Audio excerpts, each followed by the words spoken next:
The history of humanity can be described as a series of constant attempts to outsmart nature in order to improve our lives. Lacking developed claws and teeth, humans created stone knives and spears.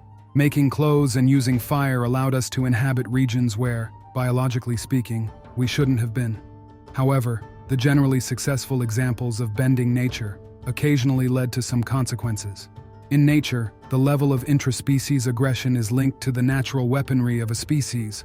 Animals with developed fangs, horns, and claws have certain internal breaks and are less likely to escalate conflicts to the point of destroying their own kind.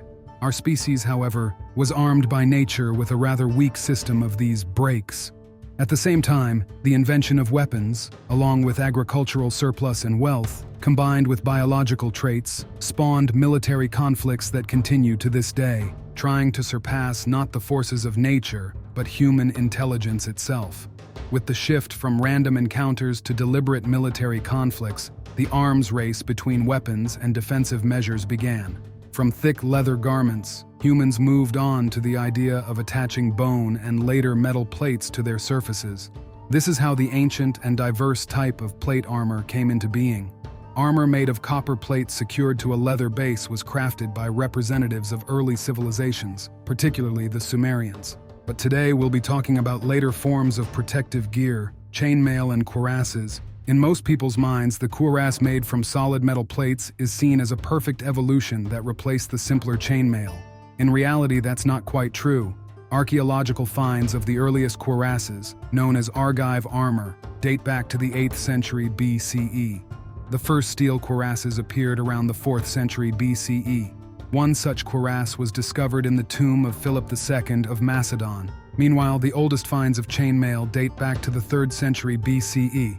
However, since steel and especially small rings are prone to corrosion, it's hard to say which type of armor came first. It's enough to note that both types were known by the first millennium BCE.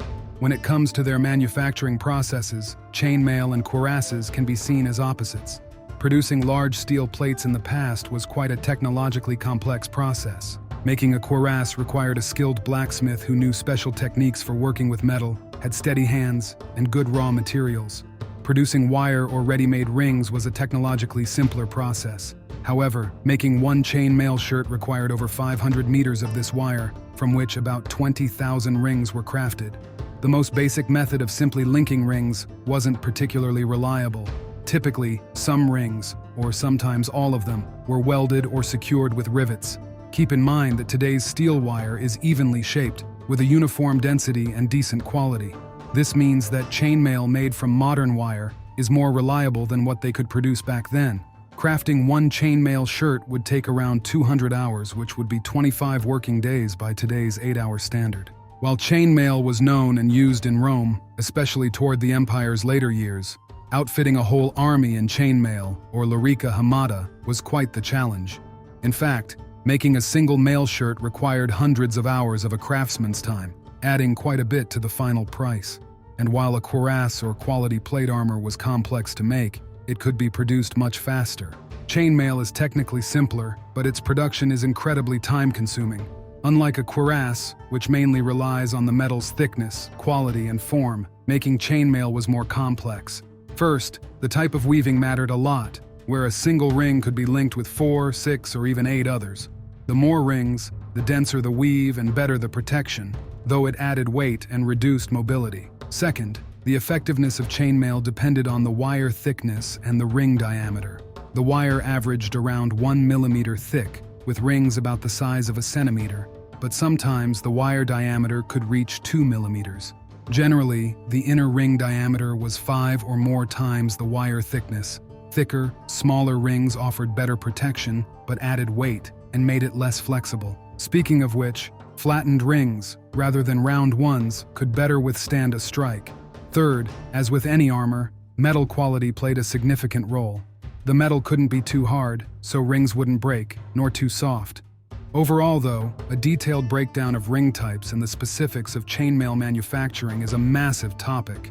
This video, however, is more about the unique aspects of defensive gear. But first, let's highlight that after Rome fell in the 5th century, Europe plunged into the medieval period's dark ages, losing quite a bit of technology, especially in weapon and armor production.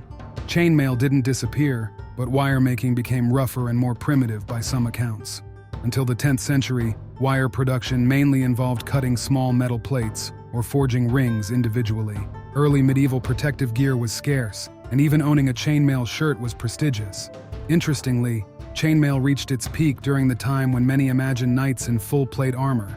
But in reality, it wasn't until the 12th century that knights fully donned chainmail from head to toe and maintained that style into the 13th century. If your history teacher told you about the heavily armored Teutonic knights sinking into Lake Peipus, remember their armor was mainly chainmail.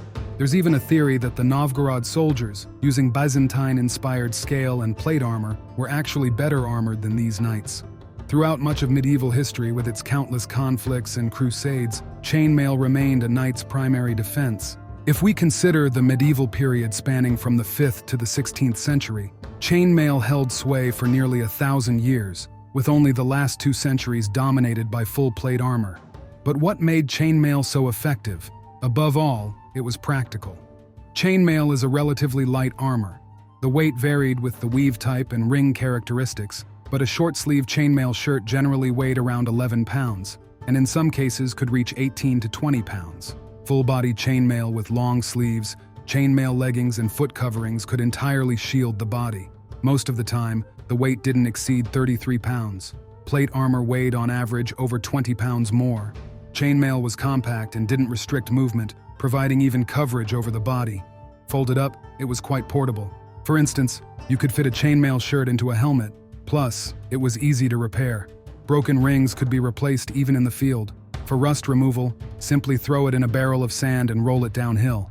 Crafting rings and weaving them into chainmail was time-consuming but technically straightforward, requiring little blacksmithing skill. For most early medieval blacksmiths, producing quality plate armor was out of reach. Although articles on chainmail armor often say it mainly protected against random strikes, in reality, when combined with a padding beneath, chainmail could withstand slashing blows exceptionally well and handled cutting strikes with ease. Of course, it didn't handle piercing and crushing attacks as well, but a shield could help offset those shortcomings in close combat. In the 13th century, knights faced a new challenge as heavier weapons spread through Europe, while crossbows and powerful longbows gained popularity. Arrows might not kill outright but could wound enough to slow a knight or knock them out of action. From the 13th century onward, Europeans reinforced chainmail with plates, leading to the brigandine.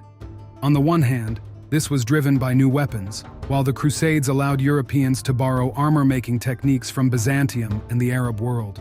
By the late 14th century, the new white armor or plate armor and its hallmark cuirass had risen in popularity. Solid steel plates didn't turn fighters into clumsy oafs, contrary to myths, but it was far less convenient and mobile than chainmail.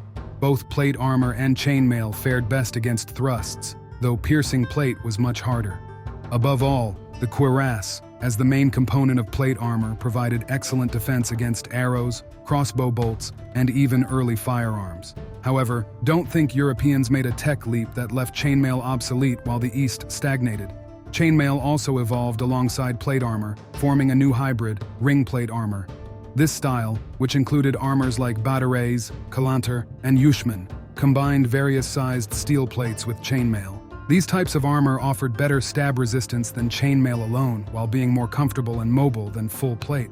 Some of these armors were truly works of art. For example, Tsar Mikhail Romanov's batarets contained 1,500 plates and 9,000 flat rings weighing just over 26 pounds. The yushman used larger plates, typically no more than 100 in the final piece. Even larger plates, called bruski, were used for the kalantar. Meanwhile, chainmail continued to develop, becoming crafted from finer flat rings. This type of armor, known to the Eastern Slavs as panzir, marked a shift in preference. Late medieval Eastern Slavs and Russian principalities were less inclined toward plate armor production, not necessarily due to lack of technology or quality ore. After all, medieval warfare was largely the domain of wealthy individuals who could purchase whatever was necessary. But good ore was indeed scarce. And economically, Western and Central Europe enjoyed a slightly more favorable medieval climate. The main reason for avoiding plate armor may have been their own approach to combat. In Eastern cavalry, the bow was a crucial weapon. Unlike European knights with their straightforward charge tactics, Eastern armies often relied on feigned retreats and complex maneuvers. The cavalry for this kind of battle needs to be mobile, and the equipment should allow for the use of not only close combat weapons, but also the bows mentioned earlier. Plate armor may have offered better protection, been more advanced, and certainly more expensive than chainmail or ring plate armors. Yet it didn't make European cavalry invincible. Otherwise, Europe's neighbors like the Ottoman Empire wouldn't have been much trouble in the 15th and 16th centuries. But instead, we see a series of crusades against Bohemian peasants that wiped out much of Europe's chivalry. Note that full-plate armor and hybrid ring-plate armor emerged when gunpowder was already known, and feudalism in Europe was on its way out. So their fate was practically sealed from the start. To answer the big question, did the cuirass provide better protection than chainmail? Absolutely, yes. Was it more comfortable, practical to wear, maintain, and transport? Probably not.